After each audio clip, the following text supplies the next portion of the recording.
Okay, we are live. Let's see. Before we begin, as you know, we're gonna check first of all if everything is working correctly, if everything is live. Let's see. If everything is working correctly, let's see. Yeah, basically this one is working.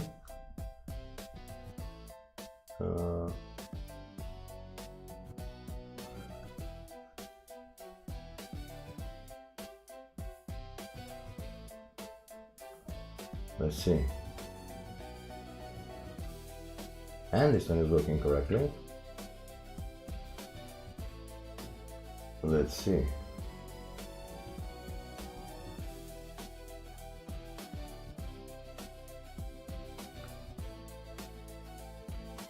And this one is working correctly. Yay, all of them. Yeah, so welcome back everyone. As you know, I'm John Fatboy Lazy Gang. Yeah, so I just want to give a shout out to my latest 14 subscribers. Geniuses, yeah. Most of them, they start commenting on the short section. They had quite brilliant ideas. I told them if they are welcome to the live if they want to. So we're gonna see if they will join us later. Yeah, so we have loads of stuff we have to talk about, to be honest. Loads of shit we have to talk about. We have loads of topics, yeah, including JOE Kent Resignation. Yeah, we have loads of stuff. Look at my bar on top. Loads, yeah. So before we're gonna start, I want to tell you that everybody is welcome. Just let me get this straight, yeah.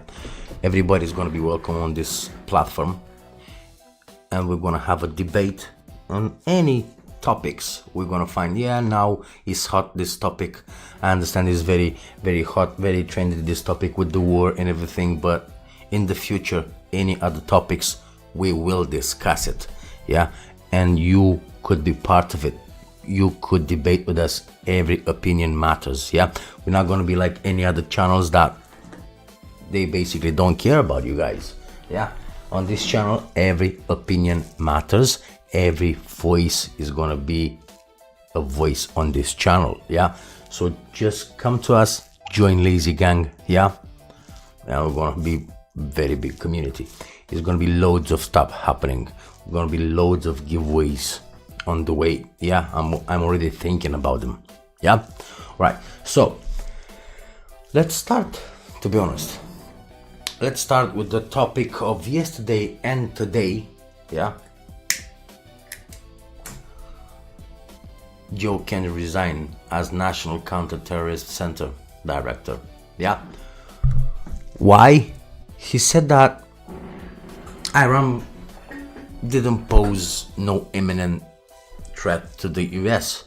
So if your main guy who deals with the counter-terrorism in your country resigns and says that country is no imminent threat, that means for what we fight, for what the United States fights.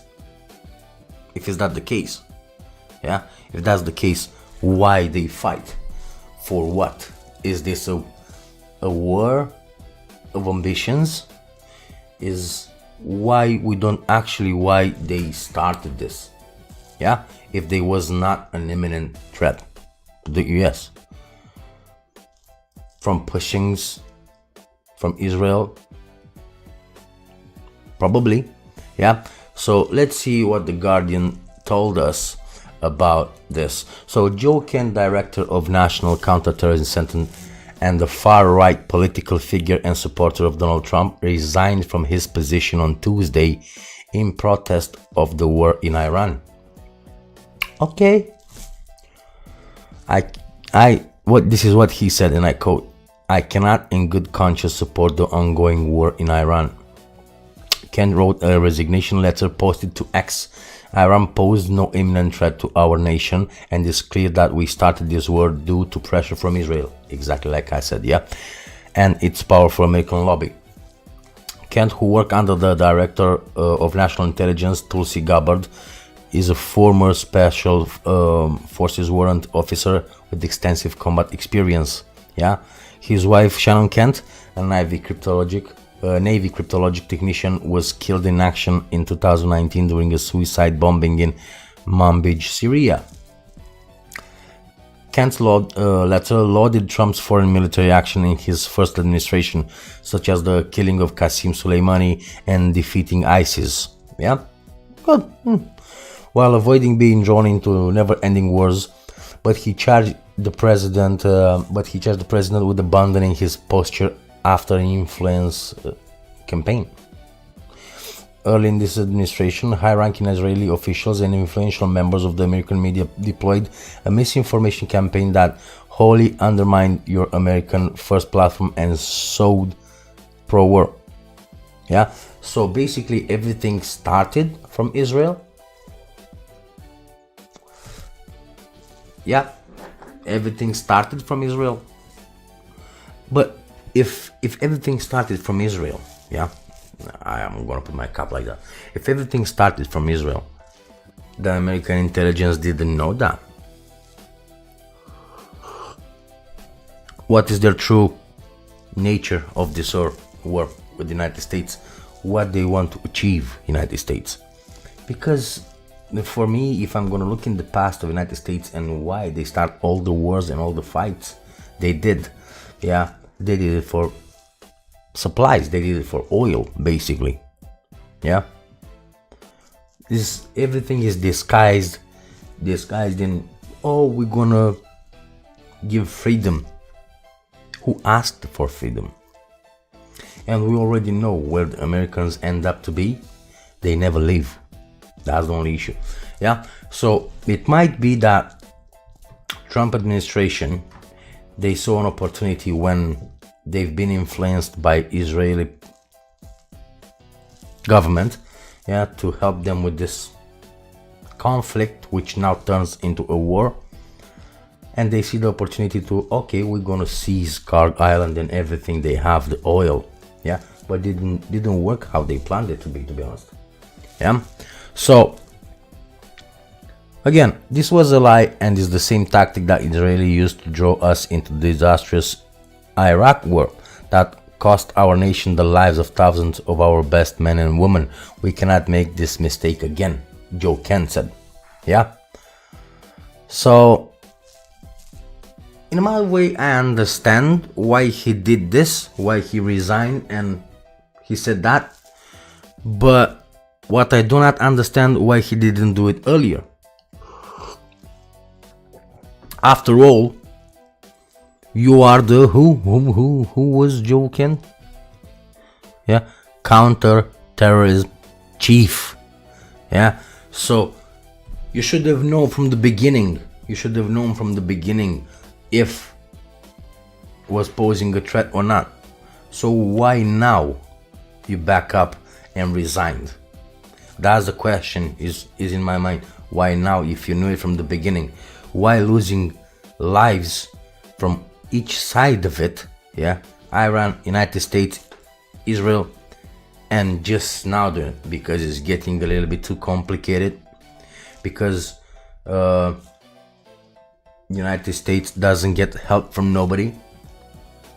Yeah, well, this is the problem. We're gonna say it a little bit later, with the problem with United States not getting help from nobody. Yeah, just in a few minutes we're gonna talk about it, because it is a very big issue.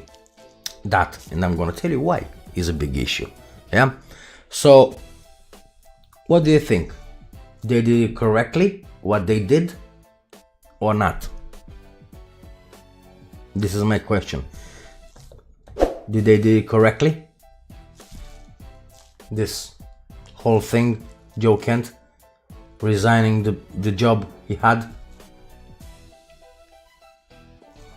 and Trump said he never knew the guy. Trump said in a tweet he never knew the guy, and so on, so on, so on. And sources said that Joe Kent, he already had a podcast on the way even before clearing his office. So it's hard to believe, it's hard to know the truth in our today's world, you know, when media is affecting everybody. Yeah, media is affecting everybody, and media is bought by everybody. That's the only issue. Whoever pays the most, media is going to be in their favor. Yeah, all the televisions. I had one button. Oh, it's here. So this is the button. This is the button. Where is it? So please subscribe, drop a comment, the notification bell. Yeah, we're gonna debate it. I need people to debate this with. I need you guys. Yeah, this is a call for action. We need you guys to talk about it. We need to it's nothing we can do, to be honest, about the war. Yeah, there's nothing we can do, but at least if we're gonna be a good number, is a chance that somebody it will hear us, and maybe if we're gonna have a good solution to it, maybe they will kind of listen to us. Is it? Yeah. So I'm really sorry that he resigned, but my question is, and I want you guys to help me with this, yeah, why he did it just now, not earlier? Why he didn't come up to the mic and said it earlier? Look, Iran doesn't pose a danger to us. It's not an imminent threat. There's no point to go in this battle. Yeah, if Israel wants, let them go. Let them do what they want to do. There's no point for us to go. What I think is bigger interest there. What do you think? Yeah, tell me what you think. Let's jump to the next one. Oh, this is the letter. Let's read the letter. Yeah, it's to President Trump, Director of National Intelligence, National Counterterrorism Center.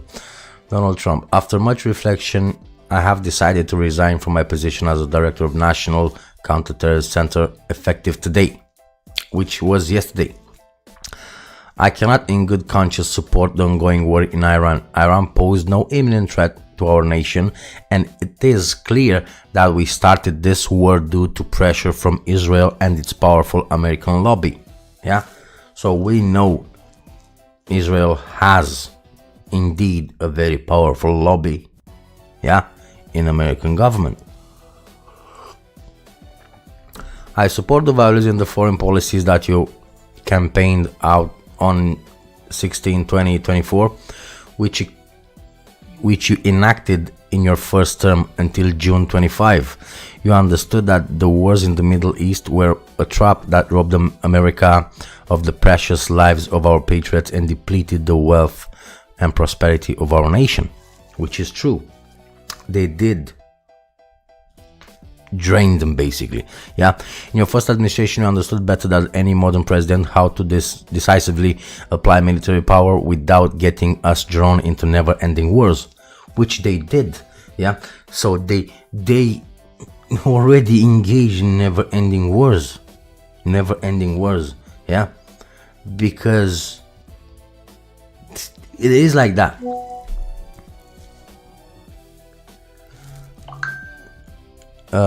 Where I was. Never-ending wars. You demonstrated this by killing Qasem Soleimani and by defeating ISIS. Well, let's be honest and let's be clear. What means defeating ISIS? Because ISIS is an idea. Yeah, you cannot destroy an idea. You cannot destroy people thinking about it. Yeah, ISIS is a very bad group. It's a very bad group, but it's an idea. Yeah, it's not enough to kill the people who's part of it. You cannot kill the idea. That's the only issue. Yeah, always is gonna be more and more people. They will start it all over again, or they will join more people in it. Yeah. Early in this administration, high-ranking Israeli officials and influential members of the American media deployed a misinformation campaign that wholly undermined your American first platform and sowed pro-war sentiments to encourage a war with Iran. Again, Israel. So I'm starting to thinking about that Israel, yeah, and I'm sorry if I'm gonna say that, I'm gonna offend somebody with this, but I'm starting to think that Israel is the bad guy in the middle. Yeah. Iran, obviously, Israel had a grudge against Iran. Yeah. Had a big grudge. Always had a big grudge against other nations next to them. Yeah. American, they saw an opportunity to seize whatever Iran has. Yeah. We know that is true because they did it with Venezuela and any other countries. Yeah. So I think that Israel is the bad guys. I think Israel made some promises to the United States that we don't know, yeah, about. Probably we're not gonna never gonna know. When we're gonna find out, it's gonna be 20, 30, 40 years from now on. Yeah. I think they made some promises to the United States to help them. That's why they've been drawn in this, but they didn't expect so Mr. Trump go full blown into this conflict, thinking Iran is gonna get scared and it's gonna happen like happening with Israel. Not the case. They are still there. They are still fighting. Yeah. As a veteran who deployed to combat 11 times, and as a gold star husband who lost my beloved wife Shannon in a war manufactured by Israel, I cannot support sending the next generation off to fight and die in a war that serves no benefits to the American people, nor justifies the cost of American lives. Absolutely honest. Yeah, absolutely brutally honest. Yeah. So it's not just he's thinking the Iran doesn't pose an imminent threat. Is kind of personal between him and Israel. Yeah, his wife died in a war that also Israel started. I pray that you will reflect upon what we are doing in Iran and who we are doing it for. The time for bold action is now. You can reverse course and chart a new path for our nation, or you can allow us to slip further forward, declining chaos. You hold the cards. It was an honor to serve in your administration and to serve our great nation. JOE Kent, signature, ex-Director, National Counterterrorism Center. Yeah, so I don't know how good was the guy, to be honest, at his job, but he sounds reasonable. He sounds quite reasonable, to be honest. Yeah. Also, he's having an issue, a personal issue in this conflict because his wife died because of a war that Israel started. All right, we have too many. We just have to go around them because we have too many. So United Arab Emirates halt Shah gas field after Iranian drone attack. So the United Arab Emirates has suspended operation at a key natural gas field in Abu Dhabi following the first direct attack on a producing field in the UAE as Iran escalates its drone strike war against energy assets in the Gulf. So what Iran did, he is basically what they want to do is they want to change the global marketing, they want to reshape how things is sold, yeah, from Middle East to rest of the world. Yeah, so basically they will do that. They will constrain United States more and more. Israel, I don't think they care. Yeah, like I said, I'm starting to believe that they are the bad guy. So I don't think they care about it. Yeah, what happens to other countries, but happens more and more to them. That's the bad news.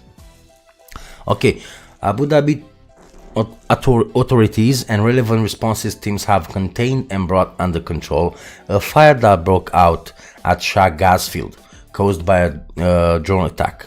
The Abu Dhabi media office said early on Tuesday operation at the facility have been suspended while damage is assessed and no injury have been reported. So I'm not sure, we're gonna check it later if they reopen those operations. I don't think so. So the Shah gas plant in Abu Dhabi accounts for about 20% of UAE total gas supply and 5% of the world's granulated sulfur.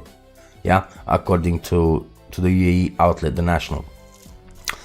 The Shah gas field is operated by ADNOC Sour Gas, a joint venture between Abu Dhabi National Oil Company, ADNOC with 60% and US firm Occidental Petroleum, which holds a 40% share. So it's not a coincidence or something that they attack it. Yeah, an United States firm, a company from United States, holds 40% share. Yeah, so it was not that alright, we're going to attack stuff. No, the venture was established in 2010 to maximize the value of the Shah gas field, yeah, which has the capacity to produce more than 1 billion cubic feet of sour gas per day. Yeah, per day. Imagine how much money goes to United States because it's 40%. Yeah, adding to the gas field disruption is also the on and off suspension of oil loading from the Fujairah oil port in the UAE, the only export terminal in the Emirates that sits outside the Strait of Hormuz. So it's bring a disruption to that also. So they're not that clever. Iranian people, they might not have too much to fight with. Yeah, they might not have too much to fight with, but they will think about it.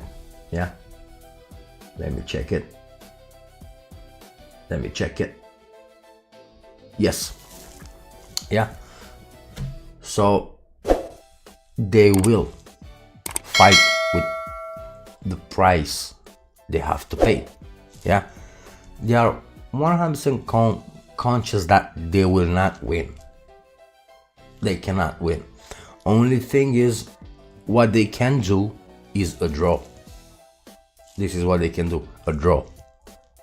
Yeah, and a draw for United States is gonna be disastrous. Yeah, very disastrous.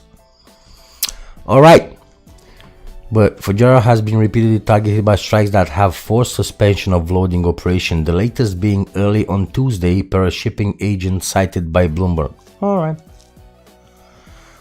Operation of Fujairah oil tanker terminal remains impacted following a recent incident with Berths currently not operational and Vopak terminals having suspended operation at SPM until further notice. So they made a disruption there. Let's see what happened after Fujairah. Yeah, let's see what happened after Fujairah strike. I think mine one is a little bit too much. I'm gonna put it in this side. Yeah, so you're gonna see better on the other side. Yeah, all right. Let me put my headphones.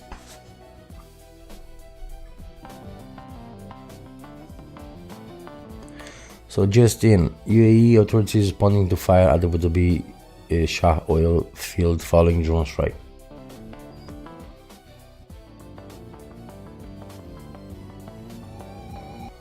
See? So this is damages. Very bad damages.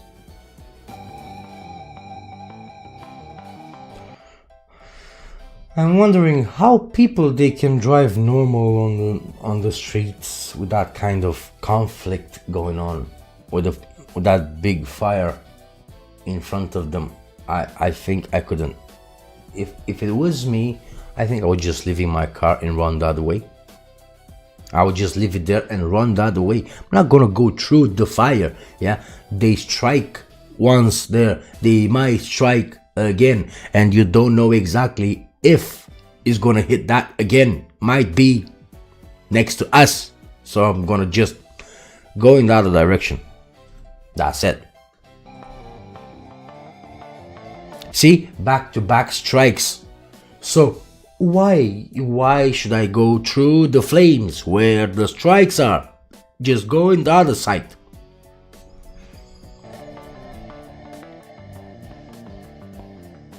Tensions in the Gulf are escalating.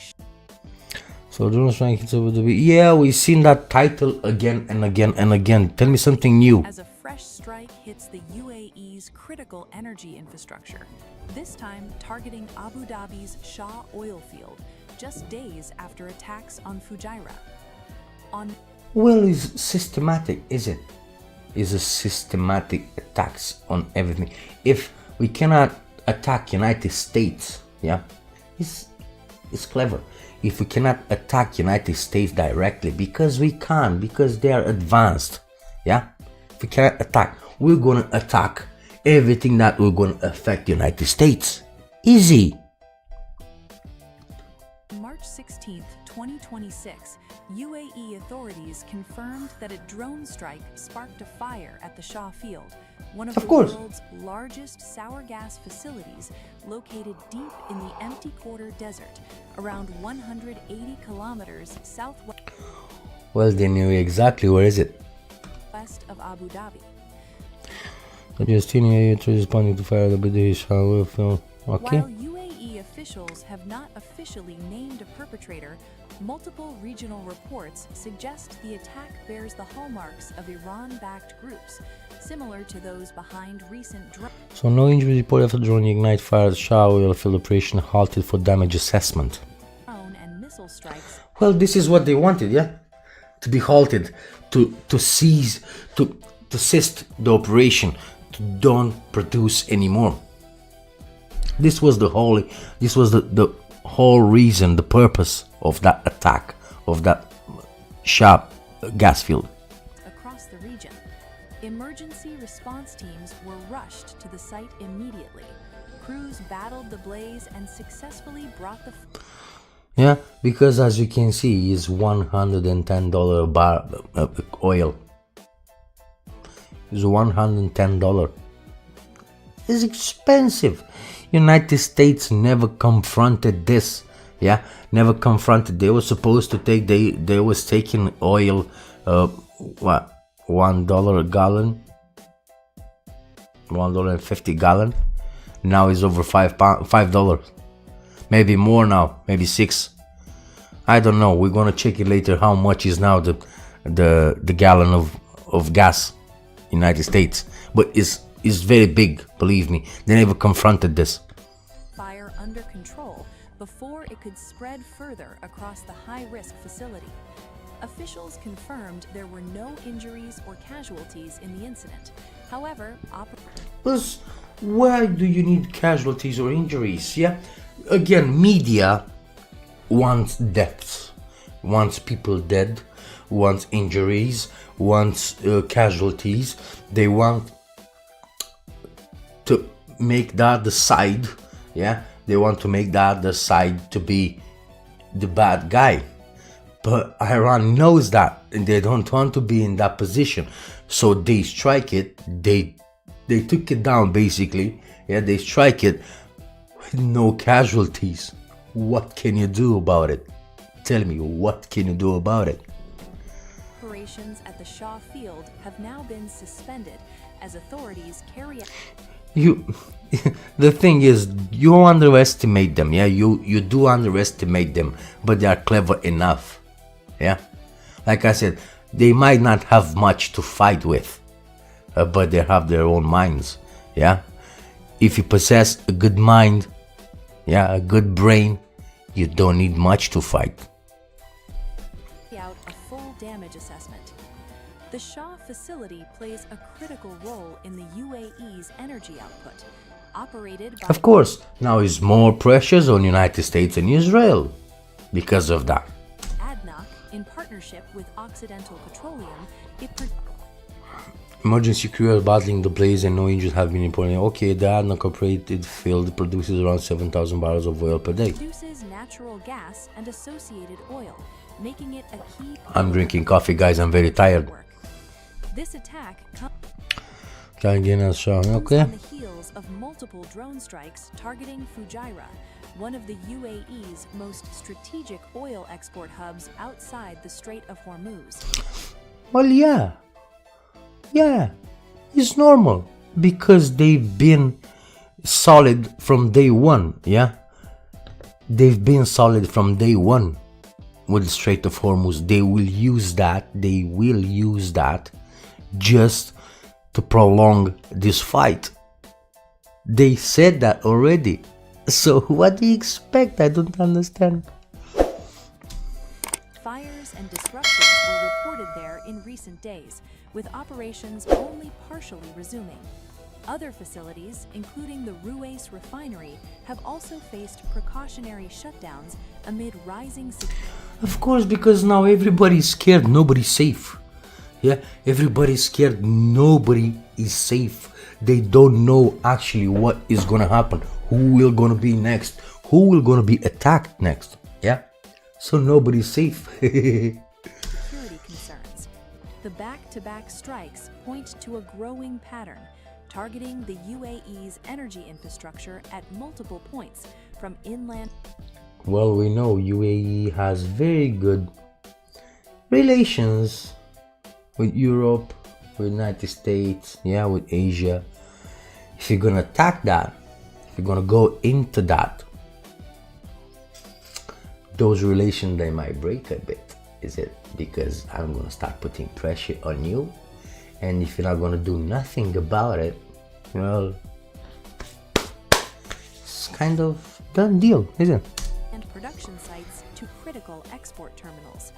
While direct attribution remains officially unconfirmed, the scale, method, and timing of these attacks strongly point toward coordinated operations linked to escalating regional tensions involving Iran and its allies.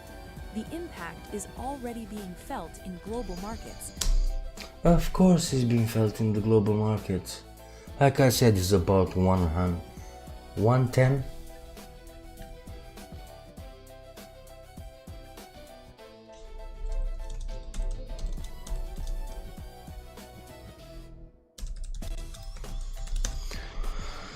Let's see, how much is the oil now? So, as of March 18, 2026, oil prices are elevated due to supply concern with global benchmark Brent Crude trading around 108-109 per barrel, and United States West Texas Intermediate crude hovering near 95-98 per barrel. Prices have surged amid conflict-related supply uncertainty, with Brent reaching as high as 109.95. Like I said, 110. Yeah, so how much US citizen pay for a gas at pump per gallon? Let's see.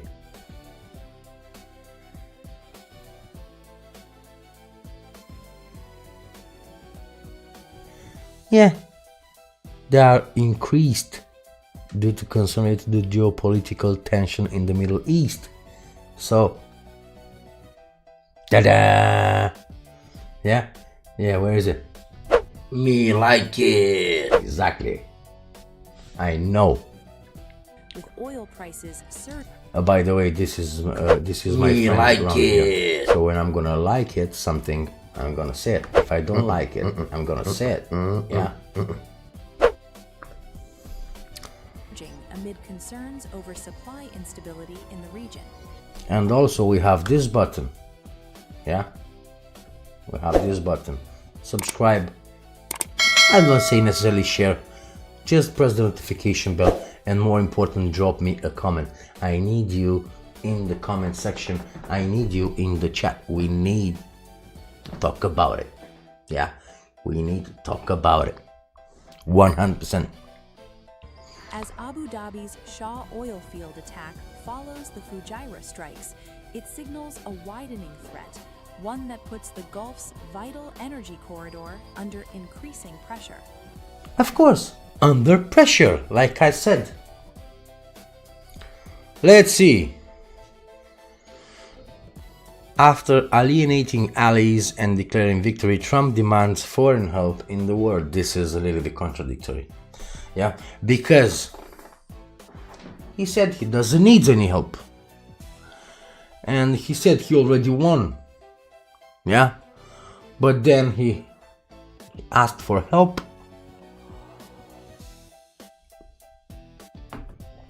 He asked for help. To who? To Europe, to NATO. And apparently, nobody is helping him. Now, we're coming to the part I told you earlier that I will tell you why nobody's helping him. Because for decades, the United States, they said they are the biggest, they are the meaner, they are the more advanced in military. Nobody can stand them. Yeah, this is what they said. Basically, they've been throwing threats to everybody in the nicest way possible. Yeah, they was just throwing threats. Every country, everybody. Look, we have the biggest army, we have the most advanced weapons and ballistics, we have the most everything. We are best at everything. Yeah, just talk. Now, because this was an extended fight, they were not supposed to be there. Trump was not supposed to be that much there. Just few rockets, pew pew pew pew, that's it. Was not the case. It's not the case because it's still ongoing. Yeah, now he's asking help from NATO and nobody's gonna help him. He said, for decades you said you're the biggest and the meanest. Yeah, you can take on all of us at once. You can take on all of us at once. Just American army can fight all the countries at once and nobody could break them. Yeah, this is basically what the United States said for decades. And now when they come to ask help, said, look, you said that. Let's see you doing it. Yeah, I want to see you doing it. Simple. You said you're the biggest. You're the meanest. Yeah. Fight your way out. Why you need us? Yeah. Why? No point, is it? For us to go there. Let's see what we have here. Unknown, but what we do know is that more than 2,100 people have been killed since the start of this war. Exactly. Too much people. Too much people have been killed, to be honest. Too many. We don't need that. Okay, so during the first week of the Iranian, after the war in Iran, multiple British news outlets reported that HMS Prince of Wales aircraft carrier was preparing for possible deployment to the Middle East to assist the United States and Israel. 7 days into the conflict, however, Donald Trump, who has a habit of insulting and alienating our closest allies, because this is Donald Trump, there's nothing we can do. He's just a rich man, yeah, and I'm sorry to say that, but you should be a little bit more careful how you choose your presidents. Yeah, you had great presidents before, yeah, and I bet you're still gonna have great presidents in the future, but be just a little bit more careful how you choose them. This is a message for United States population. Be just a little bit more careful how you choose them, because if you're gonna put a man in power that he's been rich all his life, yeah, he has a certain of life that aspects of his life, everything needs to go his way because he's powerful, he has money. And when you're gonna give him more power and you put him in that position, yeah, to be basically the leader of a country, nothing can stop him. Yeah, for example, now if Donald Trump is gonna go in a country, yeah, in a third world country, and he's going to buy an ice cream and he doesn't like that ice cream, he said, you know what, tomorrow I'm gonna attack you. Why? Because I didn't like your ice cream. He has the power to do that. Yeah, because in all his life he need to be the first. He said, if I said, oh no, this is white and this black, he said, no, everybody needs to say that is white. Actually, he's orange.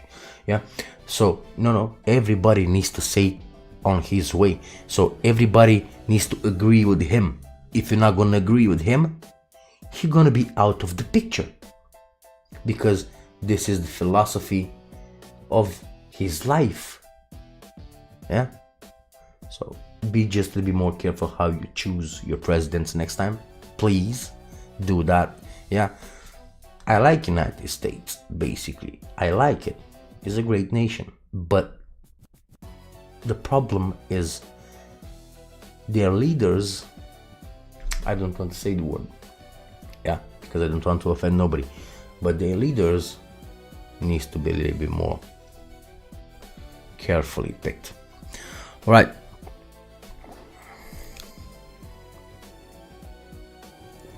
So Donald Trump used the social media platform to deliver a message to leaders in the UK and say, don't bother. Yeah.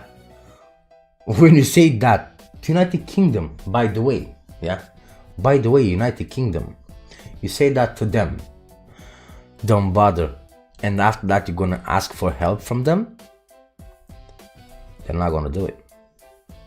Yeah. The United Kingdom, our once great ally, maybe the greatest of them all, yeah, is finally giving serious thought to sending 2 aircraft carriers to the Middle East, the American president wrote. That's okay, Prime Minister Starmer, we don't need them any longer, but we will remember, we don't need people that join wars after we've already won what you won. You didn't win nothing yet. Yeah.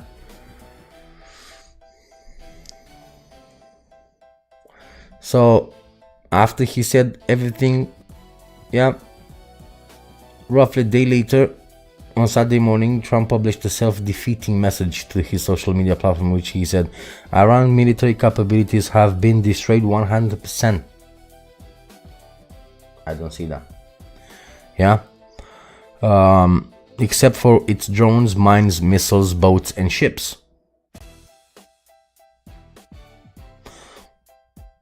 I'm gonna read it again. Iran's military capabilities have been destroyed 100%, except for its drones, mines, missiles, boats, and ships. So what do you actually destroy? What do you actually destroy? Because you said destroyed 100%. This is the key word. Destroyed 100%. When you say destroyed 100%, they was not supposed to have one bullet left. One bullet left. They shouldn't have it. Destroyed 100%. And they tell me that now they have drones, mines, missiles, boats, and ships. Nothing at all to worry about.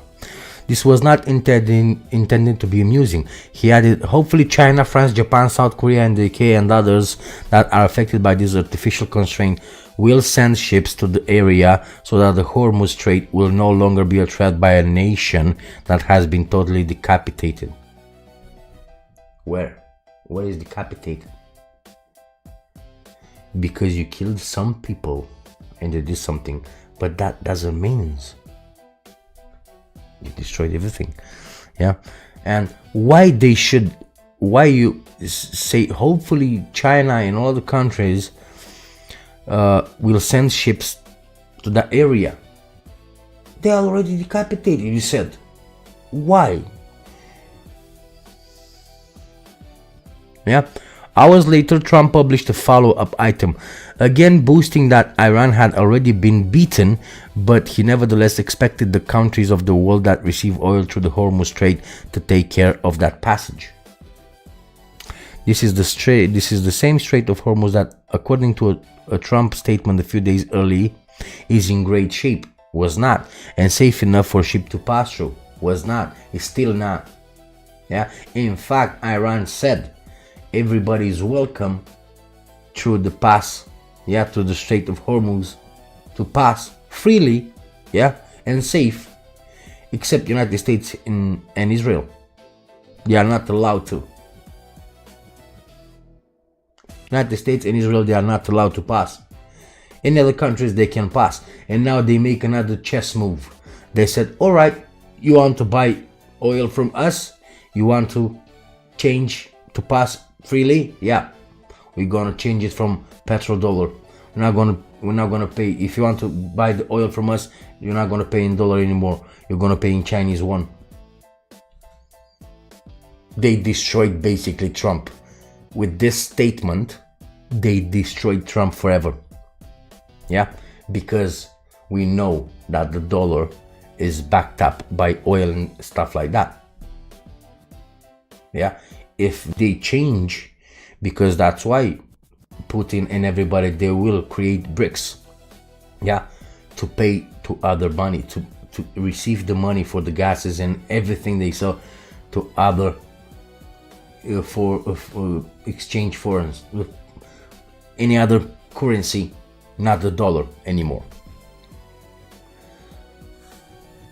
So the dollar is gonna drop like that guy, you know, okay.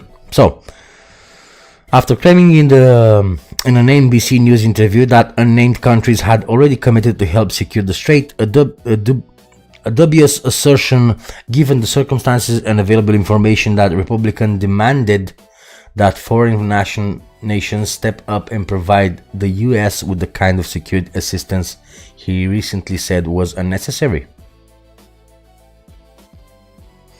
So Trump on Strait of Hormuz, really, I'm demanding that these countries come in and protect their own territory, because it is their territory. They should help us. You could make the case that maybe we shouldn't be there at all because we don't need it. We have a lot of oil. When did United States had loads of oil? Yeah, it's never enough. Never enough. When we talk about oil, is never enough. Is it? Never enough. Doesn't matter if it's United States or other country, it's never enough. Yeah, you just got Venezuela and their oil. Yeah, you say it straight to the news live on television. When you've been asked, Mr. Trump, you said, who's gonna pay for this war in Venezuela, for this? Yeah, say the oil, their own oil.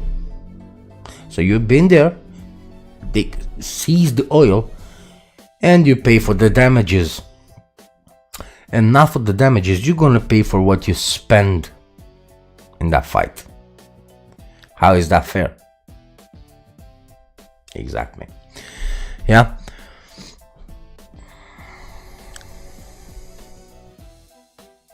Okay, Trump sent a string of mixed messages on social media calling for support in war. He said repeatedly he's won.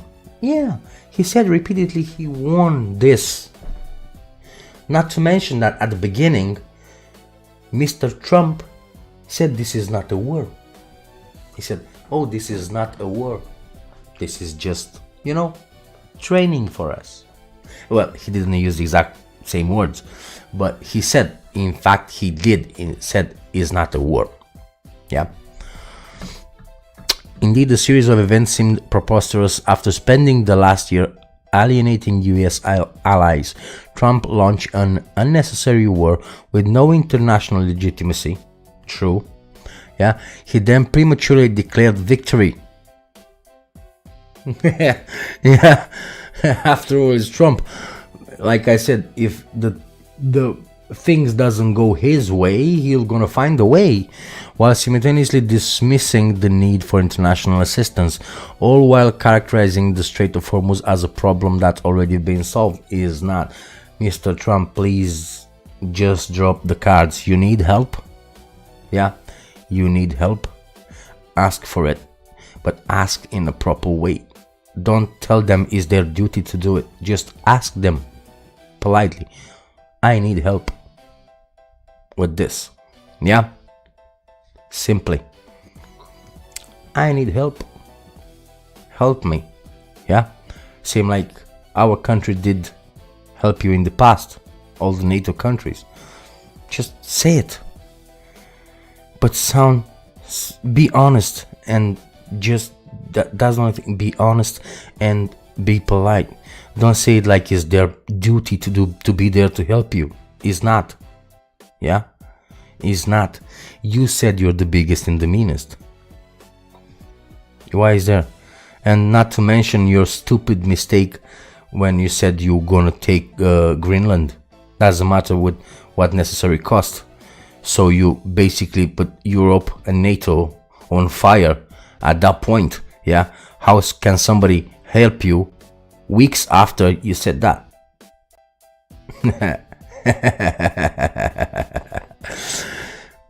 It was at this point that the same American president, without explanation, turned on a dime and started demanding assistance from the same countries he insulted to address a problem he's claimed doesn't exist. Exactly. So if you said already doesn't exist this problem, and you make me how you make me, you told me all these bad words, now you want help from me. Is, you know what? Be lucky that in a kind of way I responded to you, yeah, and I didn't block you forever. As simply as that. Because if I was the Prime Minister of the United Kingdom and you're gonna insult me like that, yeah, say, you know what? Go on. What? You can delete my phone number, please. You can delete it. We don't need nothing to do with you anymore. Simply. Exactly. Foreign countries haven't exactly rushed to answer Trump's call for help, and Australian and Chinese officials have already rejected US outreach. Imagine that. Yeah. So, two countries officially rejected. They don't want to do nothing about it. Yeah, nothing about it. And one of them, some of them, they didn't even respond to the calls. Yeah, let's see. So US called out the country to help defuse trade farmers. We just spoke about it. I don't know. Let's see it. A drone hitting a fuel tank at Dubai's airport, forcing Let's see flights it. to be suspended yet again. The attack followed another round of US and Israeli airstrikes against Iran. These residents returning to their Tehran home. Well, again, I'm feeling very bad for the people. Very, very bad for the people, because they didn't do nothing wrong. They're just suffering. They're just casualties. And they didn't supposed to be. Yeah, imagine you're gonna have your own life, relaxed life, and boom, bomb. Come on, maybe you spend half of your life or your most of your life building your home. Yeah, make it nice, buy it, make it nice, and somebody comes in, boom, bomb it. So I feel very bad for the people, to be honest. Yeah, the whole thing that made me come lives and do this debates and reacting to this is because of the people. I care about people. Yeah, I'm not saying I'm caring just about people of Iran. I care about people from Israel. I care about people from the United States. Yeah, I care about people from everywhere. And it's not fair for them what's happening. Fuck governments. I don't care about them. I care about the people. They're not supposed to suffer. They're not supposed to happen this to them. Several days after it was hit, to find there's little left. How they can live like that anymore now? They don't even have walls anymore. It's not safe for them to stay there anymore. And where they supposed to go now? Exactly, see? Here on the floor below, we had one child, a 1-month-old. Thank God he was able to get out safely. See, exactly, child. Let's see, I seen a building there. Thank God he was able to get... Look at the building. Just let me move my camera over here. Look at this building. Do you think it's fair? Do you think it's fair for everybody who lived in that building to don't have a home anymore? Get out safely. Another woman in the capital told the ABC she's still hopeful the country's leadership will be toppled. But she says the communications blackout imposed by the regime has worsened. Well, with a blackout and the communication cut off, yeah, I understand 100%. Imagine now, United States going in a full war with a capable country, yeah, to match United States, and United States being attacked from every point of view, yeah, every point of view. Imagine that. What do you think United States they will do? They will keep the communication on, or they will keep it internally? Because how many Chinese people, let's say China, United States go to war, and China will attack United States from every point of view. How many Chinese people are in United States? Loads of them, is it? There's loads of them. So what if some of them is going to give intel to China government? So you have to cut off. Basically, this is a security concern. It's not that they want to isolate people. It's a security concern. We feel trapped like hostages. It's as if this rape... It feels like that. It feels like that for the population. It feels like that. You feel trapped. You feel hostage in your own country, in your own home. Yeah, because you don't have communication on anymore. But is a matter of security. The regime is taking everything from us. The US president claims Iran has largely been defeated, but says he's not yet prepared to end the war. Of course, you have to think about it. Yeah, you attack me, I don't have nothing to lose anymore. Why should I surrender? Yeah, because Iranian people, they are not the leaders of Iranian people. They are made like that. They are made in one piece. Yeah, and all the Middle East countries, I don't want to be to do any stereotypes, but what we know from history, yeah, all Middle East, they are made in one piece. Yeah, so if the leaders in place, yeah, they follow the traditional rules of Middle East, they will not gonna give up. They will fight with the cost of their lives for what they think is right, because they think is right for them. Yeah, the whole world might think otherwise, might see it with different eyes, but for them is not right. So they will defend their choices with their own lives. We have never asked even for negotiation. we are ready to defend ourselves as long as we stand. Whatever understand, this guy died. Donald Trump is demanding other nations help protect oil tankers from Iranian threats in the Strait of Hormuz, pointing You're not going to receive it. specifically to China and warning NATO countries. Especially from China, is not going to receive it. And I'm going to tell you why, not from China. Because they'd face a very bad future if they don't step in.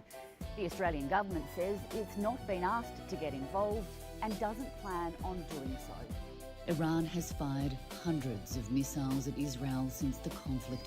Of course. Well, you're going to attack me. Why not? I'm going to attack you. Easy. Began. The Israeli foreign minister denying reports that his country is running low on interceptors that defend against them.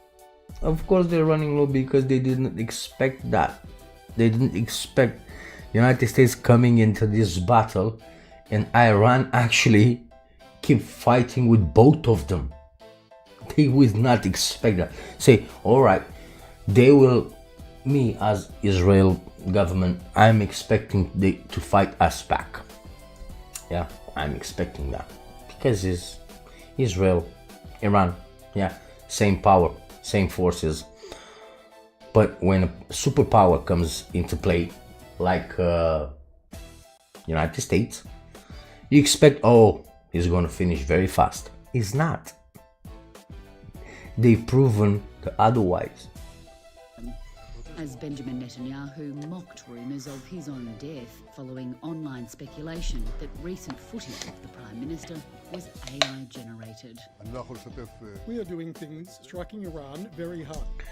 Yeah, I've seen those speculations that Netanyahu is dead. I'm not sure. The problem is with today's AI, might be right, might be not right, because they are so advanced and so good that we don't actually know. And imagine there are some type of AI, some models of AI that we don't have access to it. Yeah. Even on this day. In Lebanon as well, we continue. Hours later, the Israeli military announced it had started what it's calling limited and targeted ground operations against Hezbollah targets in southern Lebanon. Israel's assault against the Iranian-backed group is estimated to have displaced more than 800,000 people. Exactly. Look at that. They stay intense. How is that fair? Shelters full and storms setting in. This family of 7 is taking cover in a truck. We're putting tarp over it because we're soaked with water. I just want shelter for me and the children. Exactly. People, they don't care about what you want to do with this war, yeah? They care more about their own family. Trying to protect the youngest victims of war. Catherine Diss, ABC News. Imagine those kids when they grew up. Yeah, when they're gonna grow up, they will have scars for life because of this. Jerusalem.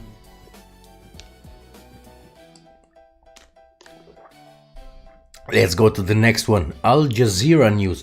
Yeah, we're gonna take our news from several different sources because we cannot trust just one source. Yeah, we have to go through multiple of them. Trump says US does not need Strait of Hormuz help despite appeal. President Donald Trump has said that the United States does not need any help in reopening the Strait of Hormuz despite his appeals for international coalition to support shipping during the war against Iran. Speaking from the Oval Office during a meeting with Irish Taoiseach Michael Martin, Trump told reporters, "We don't need too much help and we don't need any help on the Strait of Hormuz." Yeah. Okay, no problem. He then criticized several parties that have rejected joining such as coalition, including the United Kingdom, France, and the NATO alliance. Despite the fact that we help them so much, we have thousands of soldiers in different countries all over the world. Yes, we know that. Where you going, you do not leave. Yeah, they don't want help. They don't want to help us, which is amazing, Trump said. We don't need help. The war has been long prosecuted as far as I'm concerned, almost from day one. Mr. Trump. No, no. No, no, no, no. No, no, no, no. No, no, no. Trump's remarks on Tuesday came after he made a weekend appeal for countries with a stake in the Strait of Hormuz to join a naval coalition to allow for unfettered passage. The strait is a narrow waterway between Iran and the Arabian Peninsula, through which 20 to 30% of global oil travels. Loads of country is affected. That means, in other words, on Monday, Trump announced that numerous countries had agreed to join the coalition, telling reporters that they were on their way. He suggested it could take some time because some have to travel an ocean. However, when asked if the members of the coalition would soon be announced, Trump pointed to great support from countries in the Middle East. Middle East is already there. They don't have to travel an ocean. It was not immediately clear if Trump was referring to the pre-existing US military assets located in the countries he identified.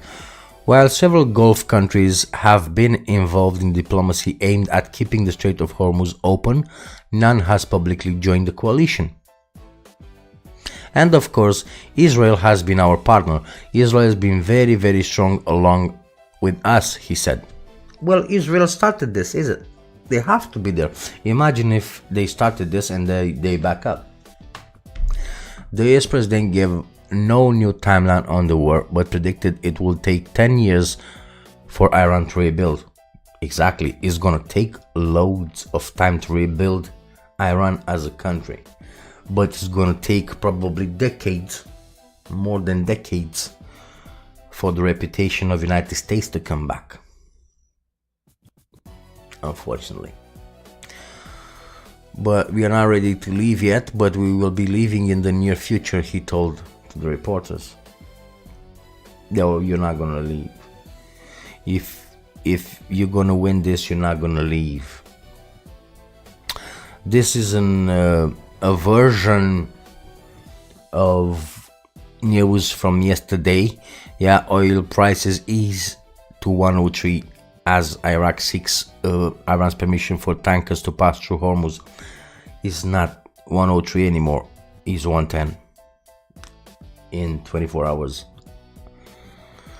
Oil prices dipped to around 110 per barrel on March 17, yeah, after briefly touching 105 in early trading as signs emerge of diplomatic efforts to partially reopen the Strait of Hormuz. The easing came after Iraq oil minister said he had been in contact with Iran to seek permission for some tankers to transit the strait, according to Iraq State's news agency. Separately, major Chinese oil companies have begun exploring deals with Russian crude suppliers after the US suspended some sanctions to ease pressure on global oil supply, sources told Reuters. Oil prices have been risen sharply since the US-Israeli strike on Iran began on February 28, and shipping through the Hormuz Strait was disrupted. Around a fifth of global oil supply normally passes through the narrow waterway.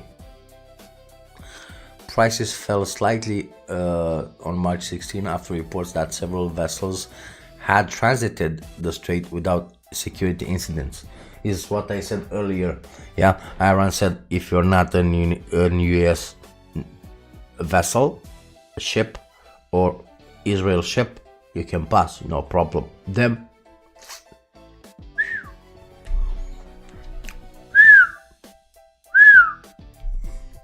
I like that guy.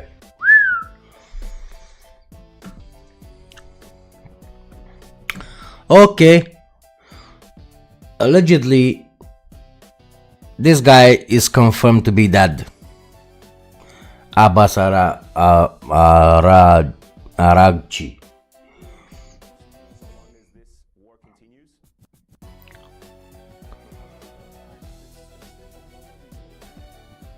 See? As a matter of fact, the Strait of Hormuz is open.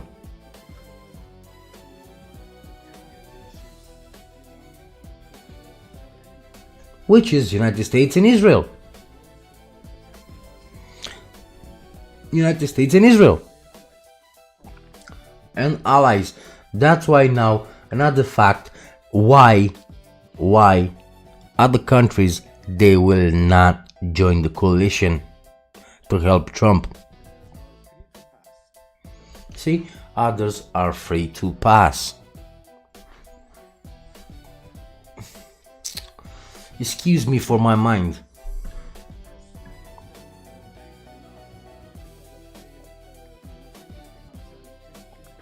Of course, if I am a company, oil company, billion-dollar company, yeah, and I have ships that goes with oil from there, and there's a conflict there, I prefer not to lose that oil and that ship, because I could lose billions. I could go bankrupt with my company if I'm gonna do that. So I prefer to drop back, to stay back till the conflict is almost finished, and then I'm gonna go back again.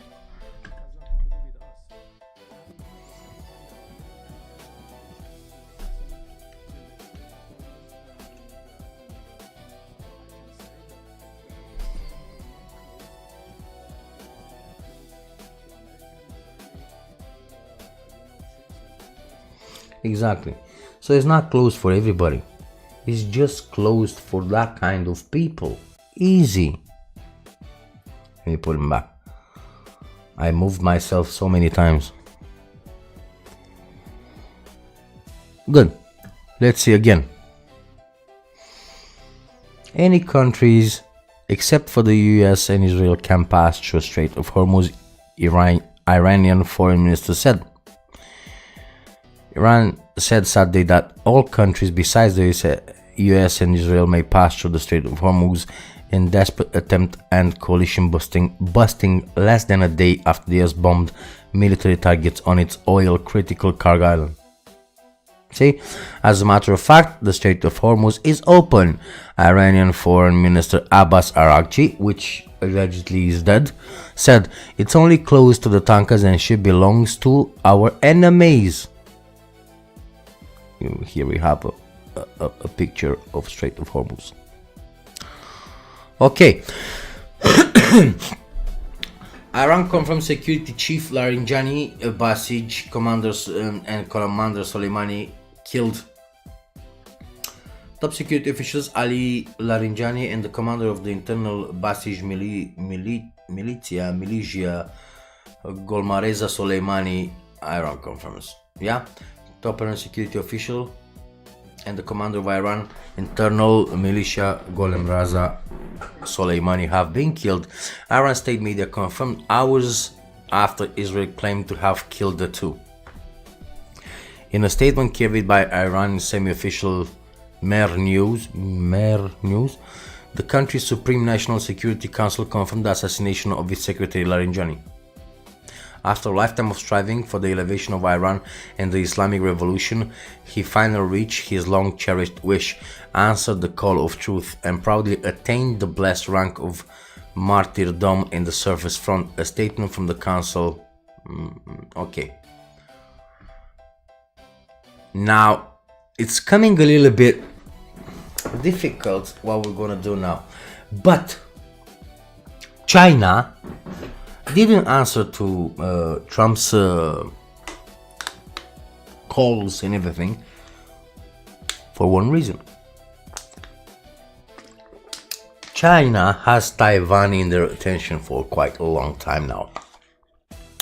They want to basically acquire Taiwan, similar to how Trump dealt with Venezuela and how he wanted to do with Greenland. Yeah, so they want to acquire it for 16 days. So they always put some pressure on Taiwan. Yeah, they put some pressure on it, China, from a long time ago. Why? Because most of the chips, all the chips on electronics, most of it is made in Taiwan. Yeah, so China wants that country. United States doesn't want China to have that country. So China dropped back some ships, some planes, some aircraft from the Taiwan space. Yeah, and everybody was thinking, okay, it's time for peace. Time for peace. Until the conflict escalated a little bit more and Trump sent a little bit more equipment to Middle East. Yeah, once he did that, now China sent 36 aircraft into Taiwan airspace. Yeah, so this is gonna escalate very badly because China is ready to take Taiwan and nobody can stand in their way because United States, they are tied up with the conflict in the Middle East. They don't have enough resources to send and help Taiwan also.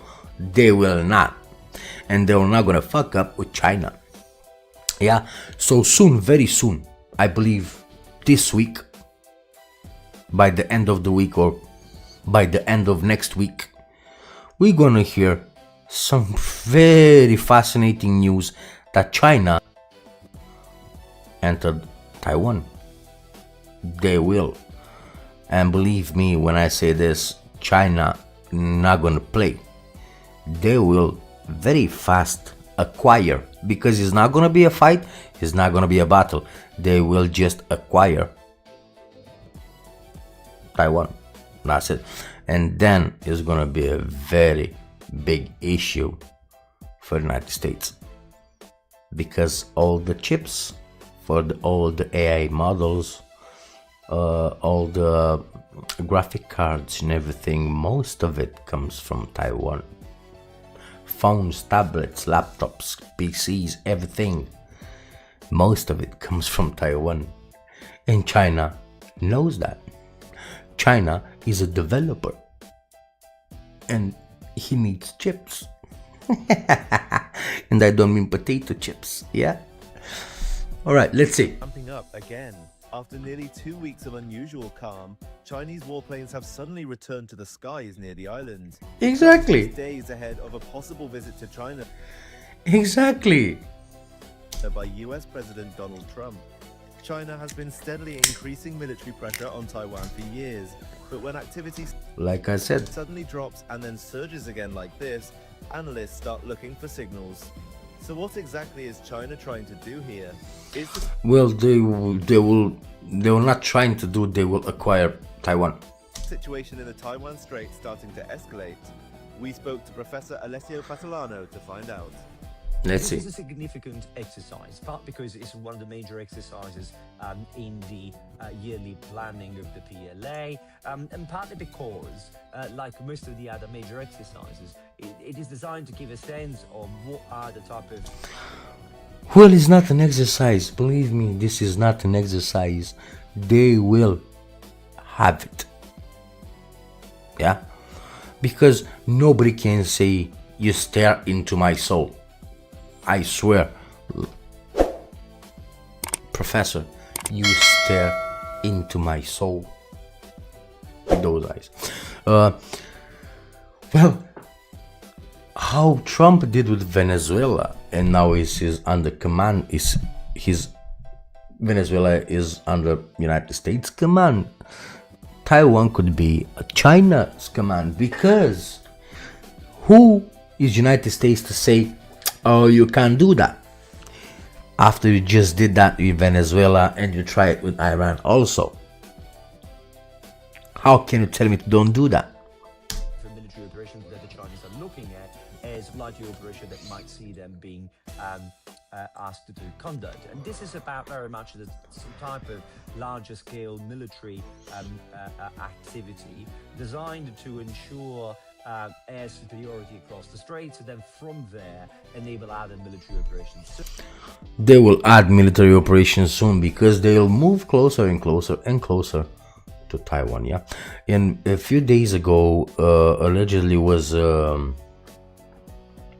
was a Chinese ship in international water near Middle East. Yeah.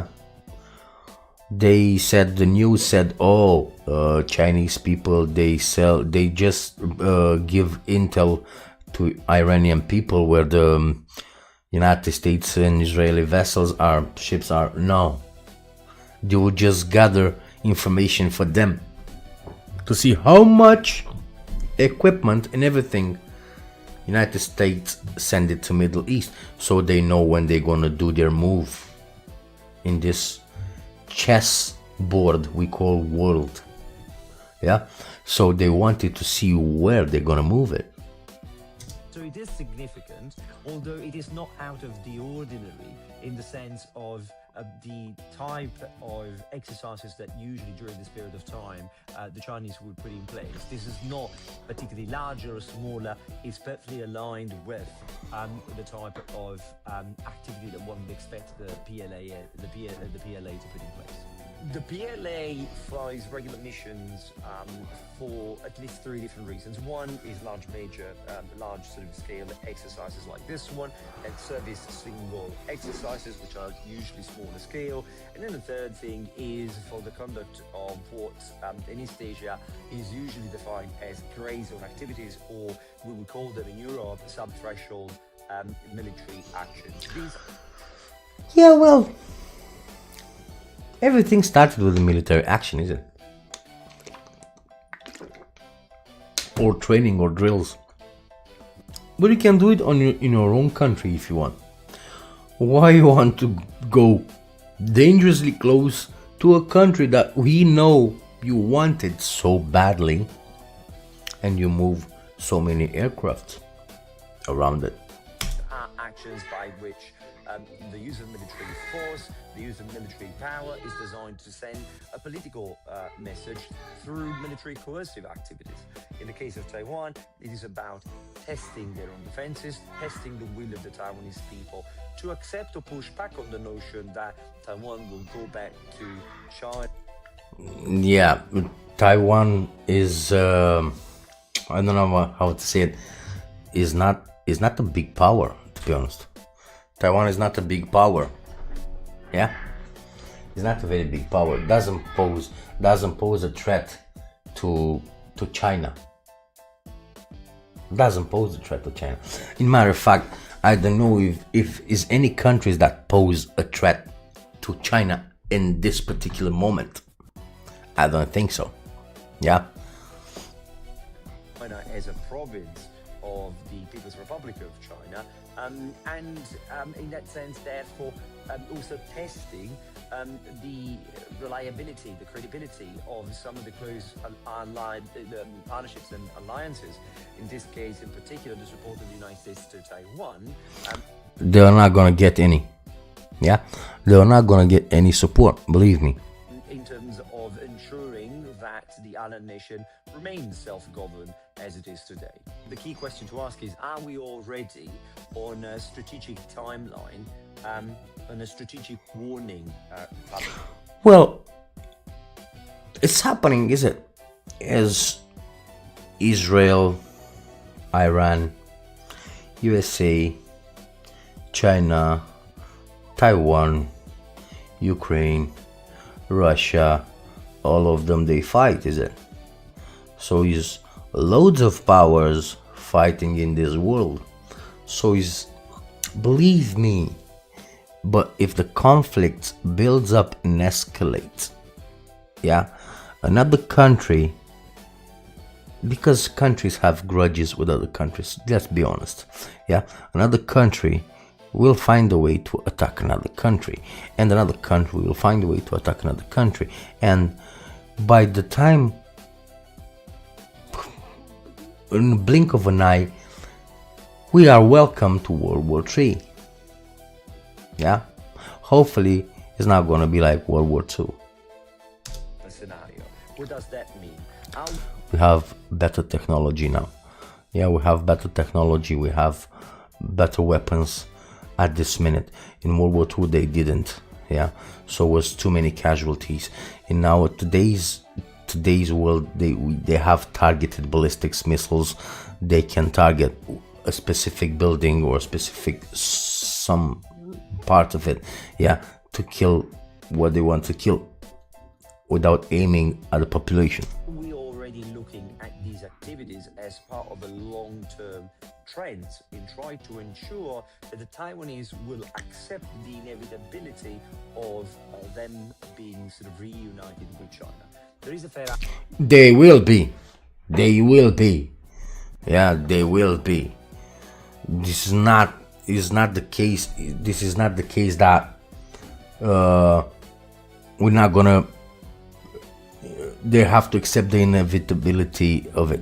It will be 100%. It will be. Listen to my words. It will be.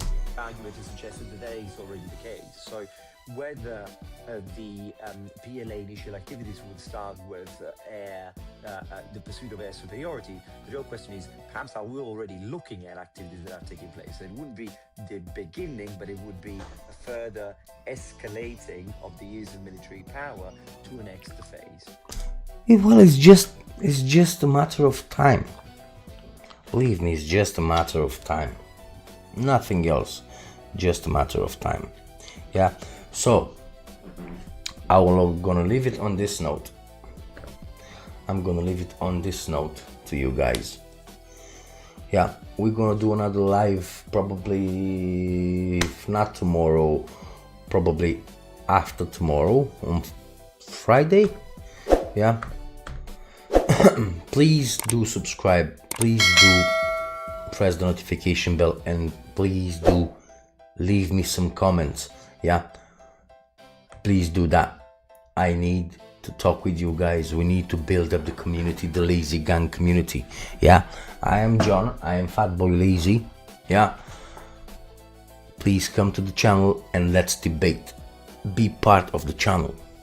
Yeah, I'm not gonna be the type of the guy that we're not gonna do. I'm gonna do the stuff and you're just gonna listen to me, or you're gonna do something in chat and I'm not gonna answer to you. We're gonna talk. Yeah, we had already 14 brilliant minds coming together to our channel. Yeah, extra 14 brilliant minds. Please come and join us. Let's build a community, and let us punch them. At one point we're gonna seize, same like the Chinese want to do with Taiwan. Yeah, if we're gonna have a big community, we're gonna seize YouTube. We're gonna go all over it. Yeah, we're gonna fight together. Bam, bam, bam. All right then. I am John, and I'm gonna wait you patiently. Yeah, I'm gonna wait you patiently on this channel for you to join and do some stuff together.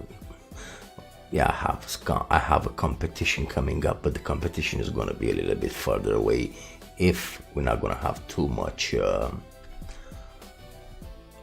community, not enough community. Yeah. All right, so I'm gonna leave it to it. Lazy Gang, let's do it.